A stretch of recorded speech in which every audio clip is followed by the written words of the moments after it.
Joining me now is Nationals frontbencher Barnaby Joyce, as Shadow Minister for Veterans Affairs and former Deputy Prime Minister. Barnaby Joyce, a peace memorial in a Victorian council, backed by an RSL branch that honours all people who have faced great dangers in the fight for freedom of all countries and doesn't single out Australians or even the conflicts that we've been involved in.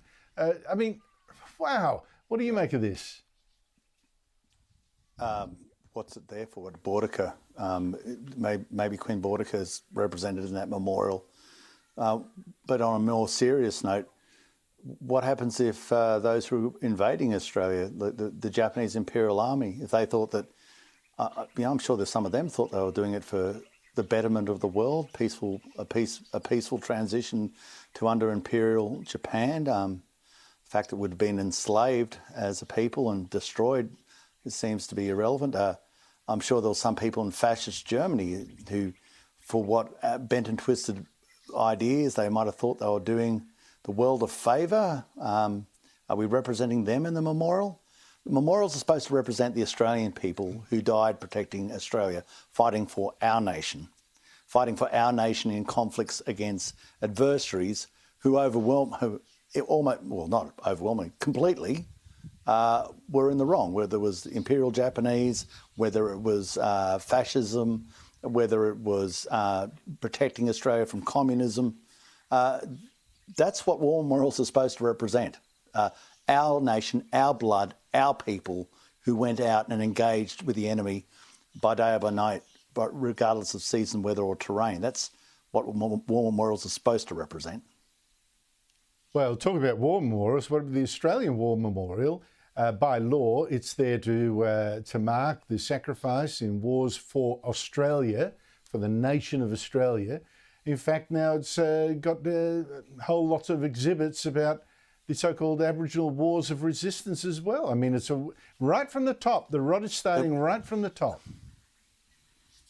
Well, this is crazy. There is no Australian army that fought in a war in Australia against Aboriginal people.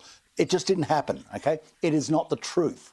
There was no general who was responsible for a conflict against Aboriginal people. It just did not happen. It is mythology, and it is false mythology to try and make this up. There were certainly skirmishes, there were police events, there were criminal events, but there was no war.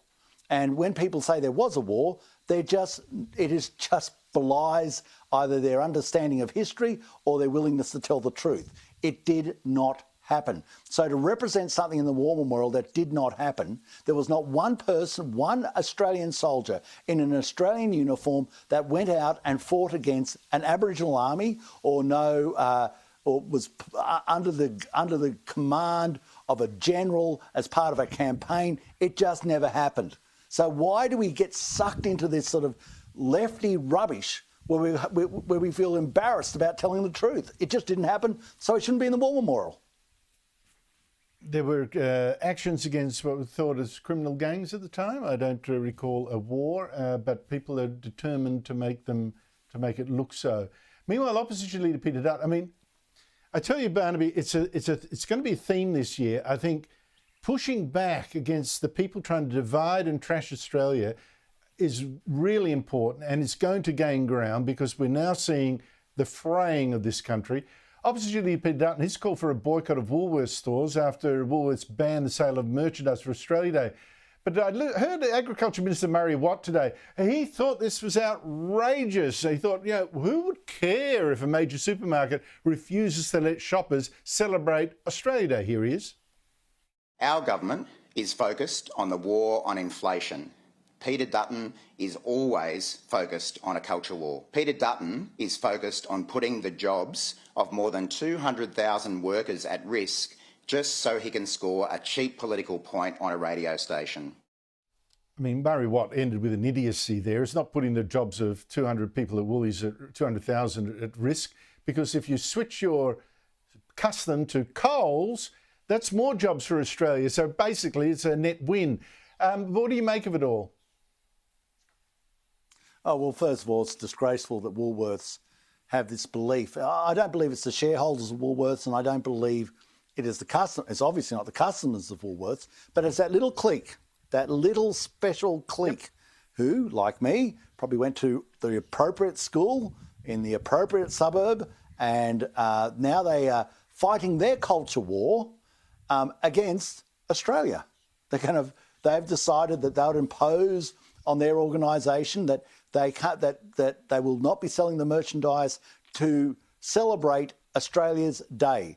This is the day where people who have gone beyond what they have to do as a citizen, where we respect and we reflect and we honour those people who have done so much for our nation, probably a lot more than a lot of those executives and senior apparatchiks and Woolworths have done for our nation. It also represents the fact that from a penal colony and from the Aboriginal people and a penal colony of convicts, we've created this incredible nation, the most egalitarian nation on earth, where you don't have to be born in the better suburbs to get to the top. And I think that's worth celebrating.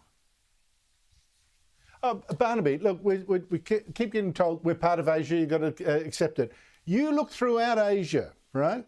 Throughout Asia, with a couple of, maybe an exception in Japan, you would struggle. I dare say you wouldn't find a country as free and egalitarian and wealthy and secure and safe as Australia. I do not understand why we should be ashamed of this country. Well, this is the thing, it's part of that cultural clique, the G&T politics at evening, that, oh, well, you know, we've got to do something that's maybe, you know, makes us feel better about the fortunate circumstances we were born to and we live in. And we do it by trashing Australia Day. What they are doing, though, is people are aware of it. And the more they try to trash Australia Day, the more that people will say, no, you're not. And they'll stand up for it, and they'll absolutely make sure that people see their patriotism towards our nation, because that's the glue that holds us together. Your own little individual sort of causes where you decide that the way you're going to be recognised is to smash something up does not create a stronger nation. It destroys the nation we have. You don't see the French doing this to the Bastille Day, or even the Chinese. Their national day is the celebration of Mao coming in, who was responsible for the deaths of tens of millions of people. Yet the same people will go to business functions with those Chinese businessmen and you know, and say what a wonderful outfit that is. Yes. Probably because there's a buck in it for them. Barnaby, I think this country needs a really fundamental reevaluation of where it's going, and that's got to happen this year. Barnaby Joyce, thank you so much indeed for your time.